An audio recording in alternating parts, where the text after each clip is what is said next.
You ever go through life thinking you've got it all figured out, only to wake up one day and realize you've been fooling yourself? Yeah, that's exactly where I am right now. My wife, Emily, and I have been together for 8 years, married for 5. We've built a comfortable life, a cozy little house in the suburbs, stable jobs, and even a dog named Max. To anyone on the outside looking in, we probably seemed like the perfect couple, the kind you'd see in a picture frame at the store. But if I'm being real, something had felt off for a while. I just didn't want to admit it, because who wants to question their own marriage, right? Still, the signs were there. The late-night work calls that seemed to come out of nowhere, the sudden dedication to hitting the gym, and the way she started guarding her phone like it held state secrets. For months, I convinced myself I was overthinking it, brushing off every doubt that crept into my mind. Emily wasn't just my wife, she was my best friend. But then I saw the text. One careless, damning message that blew my world apart. And now, here I am, trying to make sense of how everything I thought was real turned out to be a lie. What I'm about to tell you might sound like the plot of some second-rate TV drama, but trust me, it's real. And it gets ugly. So buckle up. Looking back, the first red flag was subtle enough that I almost missed it. About 6 months ago, Emily suddenly got into working out. Nothing strange about that on its own. She'd never been big on fitness before, but I figured maybe she wanted to get in better shape. Good for her, right? But it wasn't just about the workouts. She started spending hours at the gym, way longer than any normal session should take. Then came the new clothes. Tight leggings, sports bras she'd never worn before. And this sudden obsession with looking flawless. When I asked her about it, she just smiled and said, "It's for me. I just want to feel better about myself." I didn't think much of it at first. But then she started coming home later and later. "Work's been crazy," she'd say, flashing this exhausted smile that never quite reached her eyes. I believed her, at least I wanted to. She'd always been hardworking, so I figured maybe she was just taking on more responsibilities. And then there were the phone calls. Late at night she'd step out of the room, speaking in hushed tones. When I'd ask who it was, she'd give a casual shrug. "Just a client," she'd say. But then she started keeping her phone on silent, flipping it face down whenever she set it on the table, a habit she never had before. You ever go through life thinking you've got it all figured out, only to wake up one day and realize you've been fooling yourself? Yeah, that's exactly where I am right now. My wife, Emily, and I have been together for 8 years, married for 5. We've built a comfortable life, a cozy little house in the suburbs, stable jobs, and even a dog named Max. To anyone on the outside looking in, we probably seemed like the perfect couple, the kind you'd see in a picture frame at the store. But if I'm being real, something had felt off for a while.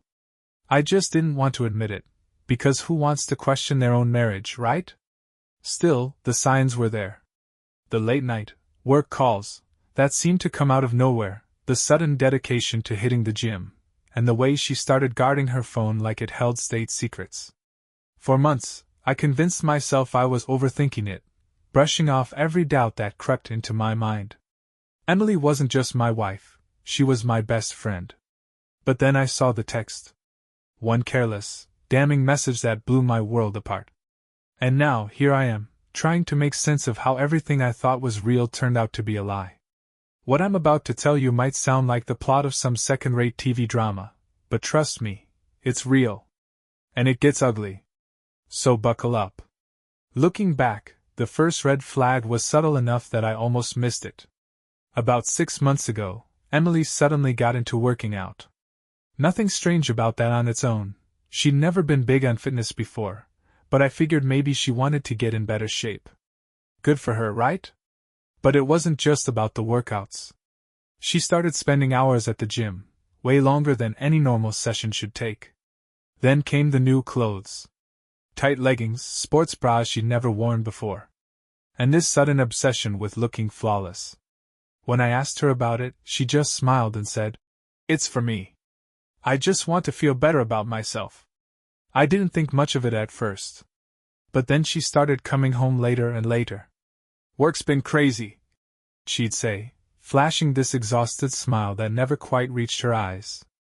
I believed her, at least I wanted to. She'd always been hardworking, so I figured maybe she was just taking on more responsibilities. And then there were the phone calls. Late at night, she'd step out of the room, speaking in hushed tones. When I'd ask who it was, she'd give a casual shrug. "Just a client," she'd say. But then she started keeping her phone on silent, flipping it face down whenever she set it on the table, a habit she never had before. I remember sitting on the couch one night while she was supposedly at the gym, feeling this strange, hollow ache settle in my chest. At first, it was just a fleeting discomfort, like an itch in the back of my mind that I couldn't quite scratch. But the longer I sat there, the more it gnawed at me. Something didn't add up. I couldn't put my finger on it, but deep down, I could feel it. My gut was telling me something was wrong. I tried to shake it off, convincing myself I was just overthinking things. Emily wasn't the kind of person who would cheat. At least, that's what I believed. We had always been close. We trusted each other completely, or so I thought. But that night, as I sat alone in our quiet living room, I couldn't ignore the unsettling feeling creeping in. It was just a regular Tuesday. Or at least, it should have been. Emily had gone to the gym, like she always did. We had a routine, one I thought was solid. She'd go for an hour, maybe 2, usually for a yoga class, then grab a smoothie afterward. It had never seemed suspicious. Until now. Looking back, I realized that uneasy feeling had been building for days. Little shifts in her behavior, subtle, but noticeable, had been nagging at the edges of my mind. I remember flipping through Netflix, not really watching, just mindlessly scrolling. Max, my golden retriever, was curled up at my feet like always, his soft breathing the only sound in the room. I absent-mindedly scrolled through show suggestions, but my mind was elsewhere. That quiet, empty ache in my chest wouldn't go away. Something wasn't right. Still, I pushed it down, told myself I was being paranoid. Emily was predictable, a creature of habit. I had never had a reason to doubt her. Or at least, that's what I kept telling myself. But that night? Something felt different. Maybe it was the way she'd hurried out the door, the rushed goodbye, or the fact that she hadn't kissed me like she usually did before leaving. Whatever it was, it settled in my stomach like a rock, twisting tighter the more I thought about it. I tried to ignore it, to brush it off, but the feeling lingered, growing stronger with every passing minute. I kept replaying the past week in my head, the way she had seemed distant, distracted, almost disconnected. Conversations felt forced, like she wasn't really there. When I'd suggest spending time together, she always had an excuse. She was too tired, too busy, always something. I hadn't wanted to make a big deal out of it, so I let it slide. But that gut feeling? It refused to go away. As I sat there, mindlessly scrolling through my phone, something caught my attention, her phone. It was sitting on the kitchen counter, buzzing softly, the vibration carrying through the quiet room. Normally, I wouldn't have thought twice about it. We trusted each other. I had never felt the need to check her messages, never questioned her privacy. But that night? That night was different. A strange feeling settled in my gut, a quiet but insistent pull, like some part of me already knew what I was about to find. My heart pounded for no logical reason. I tried to ignore it, to brush it off as paranoia, but the unease only grew stronger. Before I could talk myself out of it, I stood up and walked toward the kitchen. I wasn't the kind of person who snooped. I had never felt the need to. But in that moment, all of that didn't matter. I had to see for myself. I had to know. Her phone screen lit up just as I reached for it, and the name staring back at me made my stomach drop, Jake. The message was short, but it hit me like a sledgehammer to the chest. Can't stop thinking about last night. When can I see you again? Time seemed to slow, my mind struggling to process the words. Last night? She had told me she was working late, wrapping up a project. She had been so casual about it, so normal. But this text didn't fit. My breath caught in my throat as the weight of it all sank in. No. No way. I stared at the message, willing it to disappear, hoping, praying, I had misread it. But I hadn't. It was real. My hands trembled as I fumbled with her phone. I knew her passcode, she had given it to me years ago, and I had never thought twice about it. But now I punched it in without hesitation. The moment the messages opened, a sickening wave of nausea crashed over me. It wasn't just one text. It wasn't a mistake. It was dozens, flirty, suggestive, explicit. The conversation stretched back for months, each message more intimate than the last. And then I saw the photos. Not nudes, but enough to make my blood run ice cold.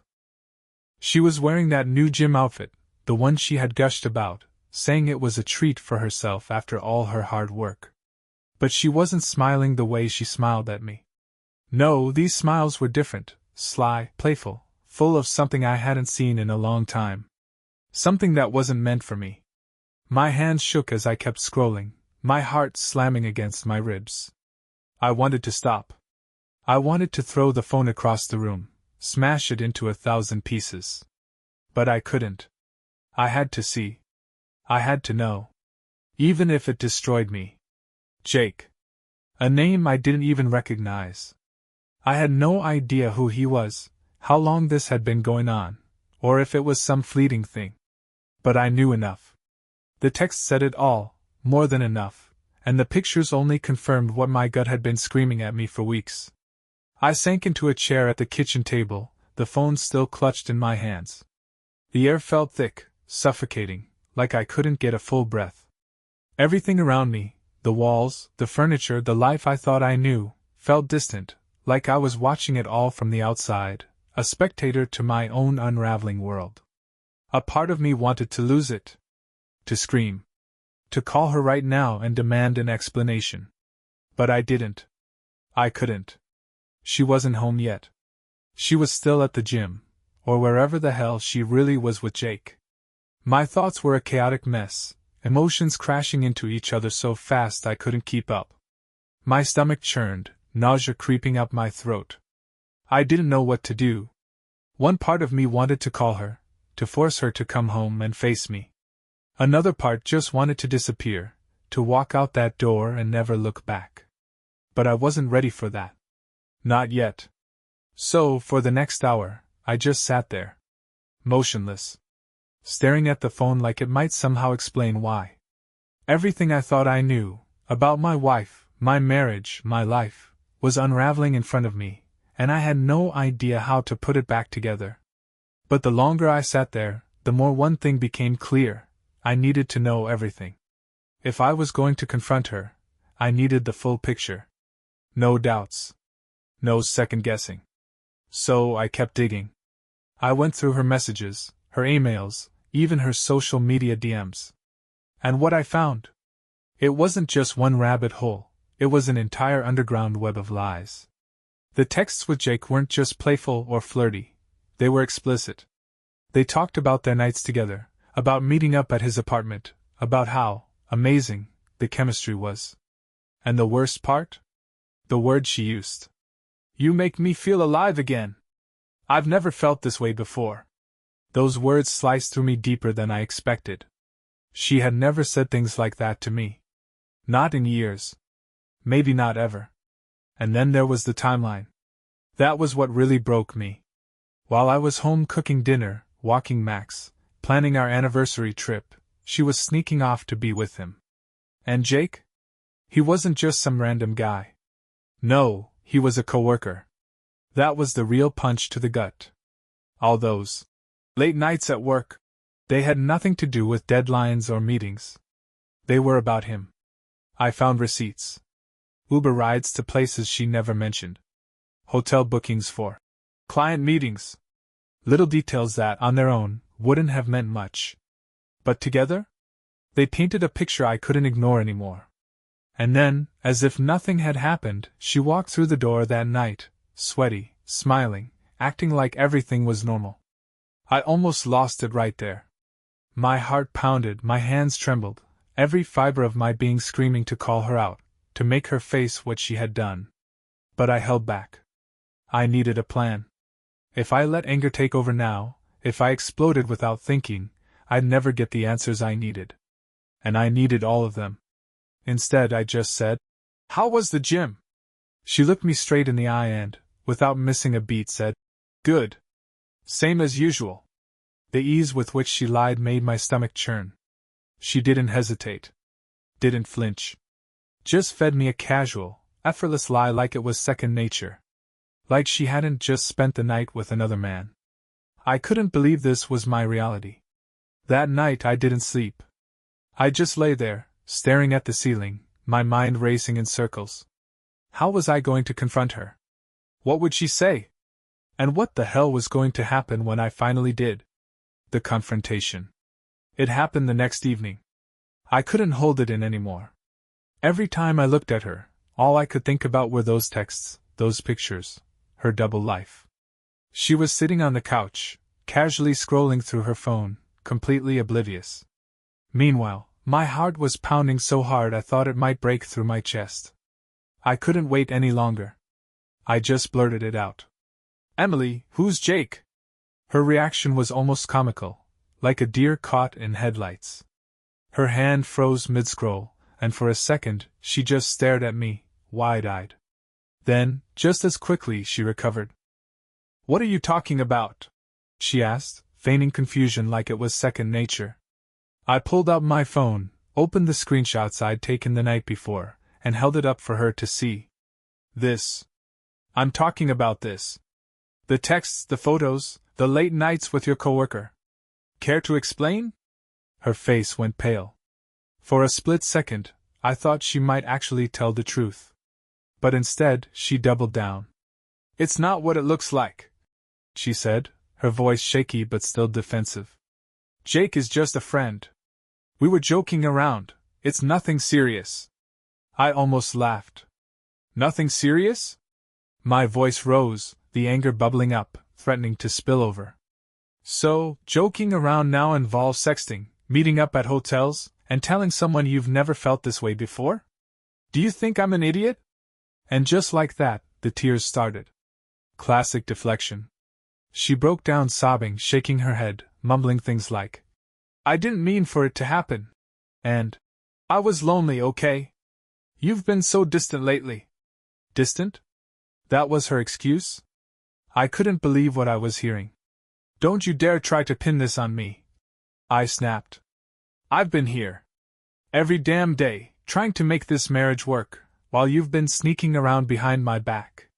Her sobs got louder, her words more desperate, but they all sounded the same: excuses, half apologies, empty justifications. At one point, she even said, "It didn't mean anything, I swear." As if that would magically erase the betrayal. As if those words could undo the damage. But nothing she said could take back what I had already seen. I'd had enough. "Emily," I said, my voice calm but ice cold. "I'm done listening to your lies. I deserve better than this." The room went silent except for her quiet sobs. I didn't say another word. I just turned, walked out of the living room, grabbed my car keys, and left the house. I didn't know where I was going, I just knew I needed air. Space. Something to stop the walls from closing in on me. I drove aimlessly for an hour, my thoughts looping in endless circles. I parked in an empty lot and just sat there, staring at the steering wheel, trying to process what the hell had happened to my life. But no matter how much I tried to push it aside, one name kept running through my head like a bad song stuck on repeat. Jake. The guy who had somehow wormed his way into my wife's life, and my marriage. I didn't know much about him. But that was about to change. The search. The next day, while Emily was at work, I went full detective mode. I searched his name online, scrolled through social media, and even checked LinkedIn. And surprise, surprise, Jake was exactly the kind of guy I thought he'd be. Mid-30s. Single. One of her co-workers. And his Instagram?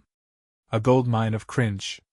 A profile packed with gym selfies, motivational quotes, and captions like, "Work hard, play harder." You know the type. There were also photos with Emily, group shots from work events, happy hours, and one of them sitting way too close at a bar. Seeing it made me sick. But then it got worse. As I kept digging, I found an old Facebook post of his, something that made my stomach drop. The guy had literally bragged about sleeping with married women. I'm not kidding. His post said something like, "Married women are low risk. No strings attached, just fun." A textbook predator. And Emily had fallen for it. My blood boiled. This wasn't just harmless flirting. This wasn't some innocent mistake. This guy knew exactly what he was doing. And worse? She let him. I debated messaging him, calling him out for the scumbag he was. But what would that do? He didn't owe me anything, she did. Still, the thought of him sitting somewhere, smug and confident, thinking he got away with it, that made me want to burn something to the ground. The conversation. Later that night I brought it up. Emily was in the kitchen, moving around awkwardly, like she could feel the tension hanging in the air. I leaned against the counter, watching her. "So, Jake," I said casually, like I was talking about the weather. "Seems like a real stand-up guy. Did you know he brags about sleeping with married women?" Her entire body stiffened. Then, slowly, she turned to face me. Her face turned bright red. "I didn't know that," she mumbled, avoiding my eyes. I didn't even have to say anything else. The guilt was written all over her face. And for the first time, I realized, she wasn't just ashamed. She was scared. "Of course you didn't," I snapped, the words cutting through the tense air like a blade. "Because you didn't care to look. You were too busy sneaking around to see what kind of man you were throwing your marriage away for." She didn't answer. Just stood there, looking ashamed. Or maybe just caught. Either way, I'd had enough. Enough of the lies. Enough of the excuses. Enough of the woman standing in front of me pretending like she didn't just shatter everything we built together. I didn't trust myself to stay. If I did, I might say something I couldn't take back. So I told her I needed time to think and walked out, slamming the door behind me. But the second I got outside, a bitter realization hit me like a punch to the gut. I wasn't just angry at her anymore. I was angry at myself, for not seeing it sooner. For letting her take advantage of my trust. For still loving her despite everything. The moment it all snapped. When Emily walked through the door later that night, a deep, suffocating dread settled in my chest. She didn't look like a woman whose marriage was crumbling. Didn't look like someone who had been caught in the middle of a lie so big it should have buried her. No, she looked casual. Too casual. As if nothing had happened. As if she hadn't spent months sneaking around behind my back. "Hey, babe. How was your day?" she asked, tossing her keys on the counter like she hadn't ripped my heart out just hours ago. Like she hadn't looked me in the eye and lied. I didn't answer at first. Didn't trust myself to. My head was a whirlwind of emotions, anger, confusion, disbelief. The betrayal was so raw it felt like my chest had been caved in. And yet, somehow, I also felt nothing at all. Numb. Completely numb. Like the world had stopped turning, and I was stuck in this moment, suffocating in the weight of what she had done. She moved toward the kitchen, her back to me, completely unaware that the ground she was standing on was seconds away from crumbling beneath her. I watched her. Studied her. The way she laughed at something on her phone, the way she hummed to herself like this was just another ordinary night. And for the first time, I saw her for who she really was. A stranger. Not the woman I had built a life with. Not the person I had trusted, loved, and fought for. Just a stranger wearing my wife's face. And then, finally I snapped. "Who the hell is Jake?" The words came out in a low, seething whisper, but they might as well have been a gunshot. She froze. Turned slowly, her eyes widening as she finally saw the storm she had walked into. And the shock on her face? Almost laughable. Like she actually believed I'd never find out. Like she thought she could keep lying her way out of this. "What are you talking about?" she asked, her voice too high, too defensive. She was stalling. Scrambling. But it was too late. I had seen everything. And there was no way out now. I threw her phone down on the counter, the screen facing up so she could see the text from Jake. "Don't play dumb, Emily. I know about the texts. I know about everything."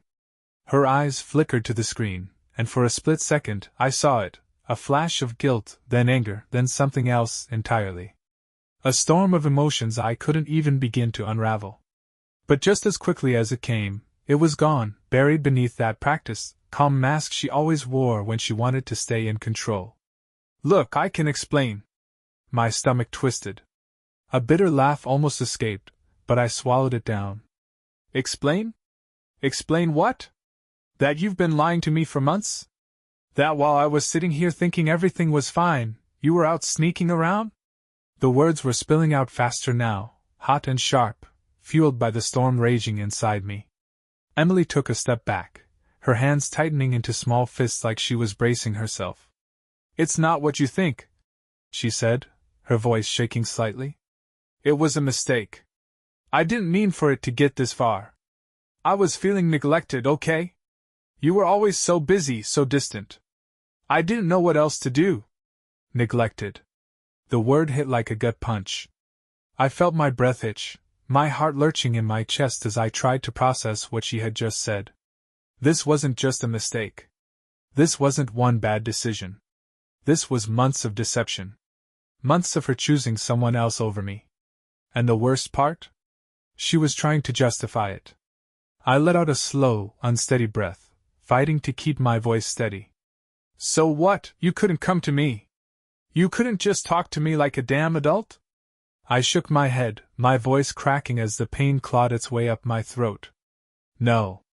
Instead, you went behind my back, sending him pictures, texting him like you were living some kind of secret life without me." Emily shook her head, tears welling up in her eyes. "I never wanted to hurt you. I swear. It just happened. I was lonely, and Jake, he made me feel like I mattered again. Like I was important." A sick, twisting feeling settled in my chest, cold and unbearable. She felt lonely. That's what she was telling me. She had everything, me, our home, the life we built together. And yet she stood here, looking me in the eye, telling me she still felt alone? While I had been breaking my back for us. While I had been faithful, trusting, believing in her? It didn't make sense. None of this made sense. My hands trembled as I ran them through my hair, exhaling sharply. "Lonely," I repeated, almost to myself. The word tasted bitter on my tongue. The worst part wasn't even the betrayal itself. It was what it meant. This wasn't just an affair. It was the death of everything I believed in. The woman I had trusted, loved, and built my life with wasn't the person I thought she was. And as I stood there, shaking with rage and heartbreak, I realized something that nearly knocked the air from my lungs. I didn't know who I was looking at anymore. And maybe I never really had. I wanted to yell, to smash something, to make her feel even a fraction of the pain tearing me apart. But I couldn't. Instead, I just stood there, struggling to breathe, my mind racing to find the right words, the next move. The truth was sinking in fast, and it was overwhelming. Everything I believed about us, about my life, was collapsing right in front of me. Emily must have seen it all over my face because she took a hesitant step toward me, reaching out like she actually wanted to comfort me. But I jerked back, my whole body shaking with raw emotion. "Don't touch me," I snapped. I couldn't stand the thought of her hands on me, not after what she'd done. For a moment neither of us spoke. The silence was suffocating, the tension so thick it felt like a weight pressing down on my chest. Then, finally, I found my voice. It came out quiet, cold. "I don't know if I can do this anymore, Emily. I don't know if I can ever look at you the same way again." Her face crumpled as tears streamed down her cheeks, but I felt nothing. No sympathy. No pity. Just emptiness. The woman I trusted, the one I thought I knew, had just ripped my heart apart, and I had no idea where to go from here. I turned and walked away. I needed space, air, anything that might help me make sense of what just happened. But deep down, I knew the truth. No amount of time or distance was going to erase this. The rage, the grief, the hollow ache in my chest, it consumed me. and I had no idea how to even start processing it. The days that followed were a blur. I barely ate. I barely slept. I felt like I was just existing, moving through life in a haze. I knew I needed to talk to someone, to say it out loud, but who? Who could I trust with something this devastating? I had no idea where to even begin.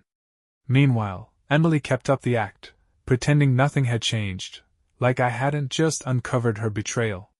It made me feel like I was losing my damn mind. So I called Jake. He's been one of my closest friends since high school, the guy who's seen me at my best and worst. We've been through everything together, relationships, breakups, all the highs and lows life throws at you. If there was anyone who'd cut through the noise and tell me exactly what I needed to hear, it was him. We met up at our usual spot, a little dive bar downtown that neither of us had been to in a while. It was quieter than usual, which was fine by me. The last thing I needed was a bunch of people staring or throwing out meaningless advice. As soon as I walked in, Jake knew something was off. He didn't have to ask. His expression darkened, and I just sank into my seat, staring at my beer. "Dude, what happened?" His voice was low, but the concern in his eyes said enough. I swallowed hard, the words heavy in my throat, but I forced them out. "Emily's been cheating on me. For months." Jake sat there, silent, letting it sink in. Then he shook his head, disbelief all over his face. "Man, I don't even know what to say.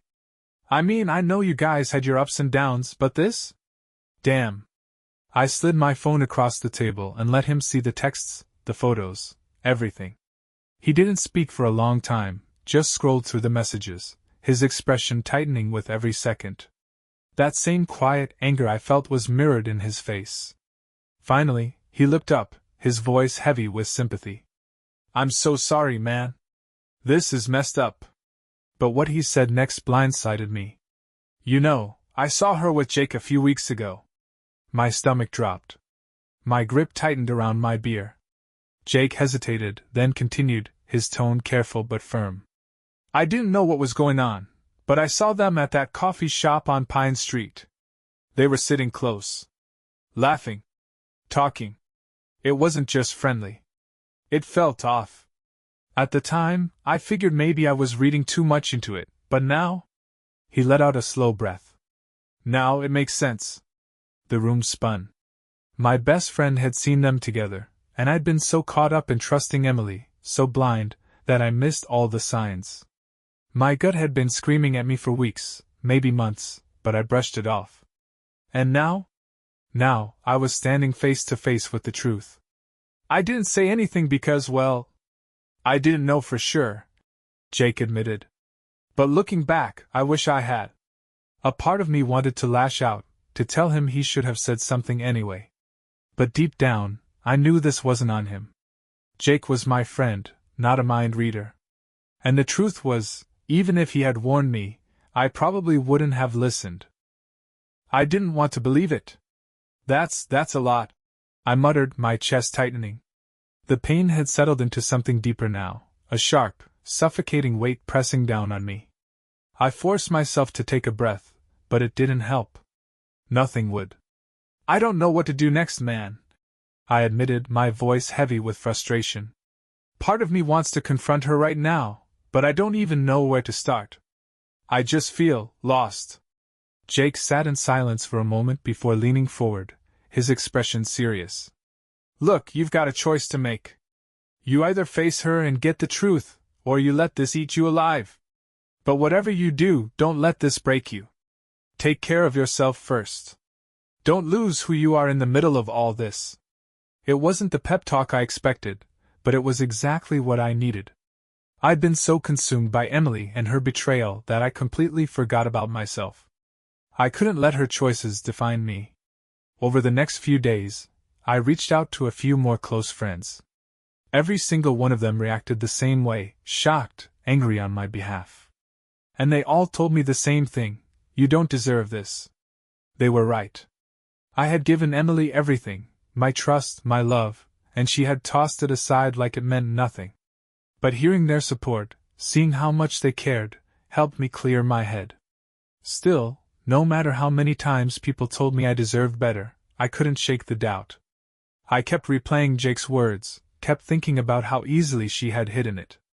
There had been so many signs, the late nights, the sudden obsession with me time, the flimsy excuses.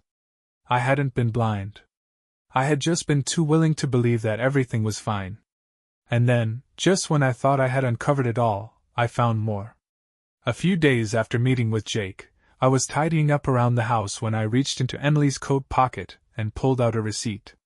It was from a hotel downtown. The date on it? The night she told me she was staying late at work. A sickening wave of adrenaline shot through me. I stared at the paper, my mind screaming, but my body frozen. More proof. More confirmation of what I already knew but had been too stubborn to fully accept.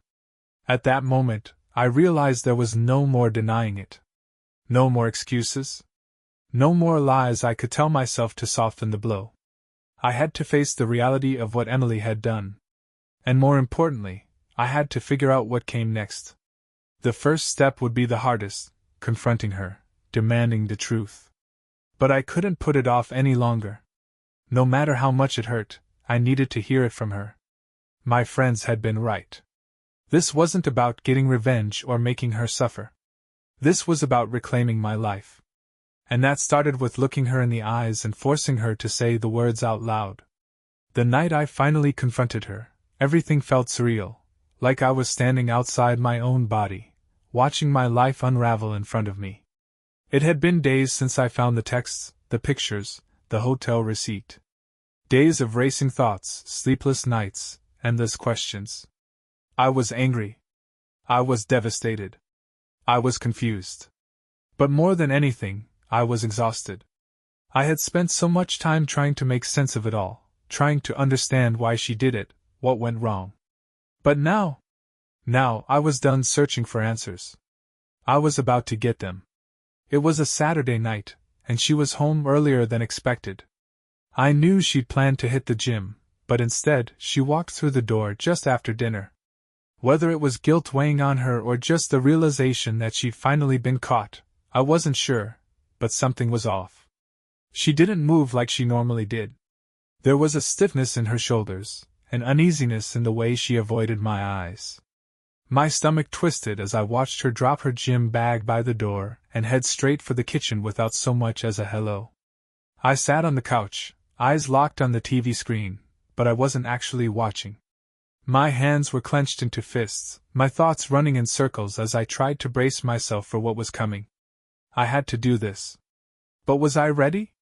After a deep breath, I pushed myself up to my feet, my heart pounding against my ribs. "We need to talk." Emily turned, her expression shifting instantly. Concern. Annoyance. She knew. She just didn't know how much I knew. For a moment she said nothing, but I could tell she wasn't thrilled about this conversation. "What's this about?" she asked, her voice too steady, too controlled, like she was forcing herself to sound calm. But I wasn't buying it. I didn't hesitate. "I know about Jake. The texts. The photos. The hotel." The second the words left my mouth, I saw the blood drain from her face. Her eyes went wide, panic flickering behind her carefully held expression. She parted her lips, but whatever excuse she was scrambling for got caught in her throat. I wasn't about to give her an opening. Not yet. "You lied to me," I went on, my voice sharper now. "Every time you said you were working late at the gym with friends, you were with him. And not just once. This has been going on for months, Emily." Her eyes darted around, and she shifted from foot to foot like she was searching for an escape route, a way to twist this into something that didn't make her look so bad. Finally she spoke. I don't know what you want me to say. I'm sorry. It was a mistake. I never meant to hurt you." I stared at her, disbelief flooding through me. "That was it? A mistake?" "A mistake was forgetting your wallet at home or burning dinner. A mistake wasn't lying to someone who loved you, sneaking around behind their back for months, and pretending everything was fine while you shattered their trust into pieces. And yet here she was, looking at me like she actually expected me to accept that. Sorry? I repeated, my voice rising. That's all you've got? You've been lying to me for months, sneaking around, sending pictures, making plans to meet up with him, and you think sorry is going to fix this? The anger inside me was boiling over, spilling into my voice. My hands clenched into fists at my sides, my whole body rigid with the effort to keep myself from completely losing it. Emily inhaled sharply, and for a split second, I thought she might actually tell me the truth, why she did it, what was going through her head. Maybe I'd finally get some real honesty. But no. She just kept doubling down. I was unhappy, okay? She said, her voice defensive. I wasn't getting what I needed from you, and Jake, he made me feel wanted. He made me feel good about myself again. I never planned for it to go this far, but it just happened. My head snapped up, disbelief crashing over me like a wave. Unhappy? I spat, the word dripping with bitterness. What the hell does that even mean? You couldn't talk to me? You couldn't just say, hey, something's wrong, let's work on this? No, you chose to lie. To cheat. You strung me along for months, making me look like a complete idiot. Her gaze dropped to the floor, her lips pressing together. Her expression flickered, something close to shame, but not the kind I wanted to see. No, this wasn't real guilt. This wasn't regret for what she'd done, this was regret for getting caught. I know I hurt you, she murmured. And I am sorry for that. But I wasn't trying to hurt you. I was just looking for something I wasn't getting at home. I let out a hollow, humorless laugh. That's it? That's your excuse? I shook my head, my jaw clenched so tight it ached. So what? This was just some attention-seeking thing. A quick fix for your ego. That's all I was to you. She didn't answer. Instead, she wiped a tear from her cheek. And God, if this had been a week ago, a month ago, I might have felt something. Sympathy. The urge to comfort her. But now I felt nothing. I don't know what you expect from me, I said finally, my voice eerily calm, empty. I don't know if I can ever look at you the same way again, let alone forgive you. You destroyed everything we had, and for what? The dam broke. Tears started falling freely now, her shoulders shaking with quiet sobs. I never wanted this to happen, she choked out. I swear. I love you, I really do. I don't know what happened. I'm so sorry. Her voice trembled, but it didn't touch me. I just stood there, watching, feeling nothing. Part of me wanted to scream, to tell her that this wasn't just a mistake, that this wasn't something you could apologize for and move on from. But I didn't. I just stayed quiet.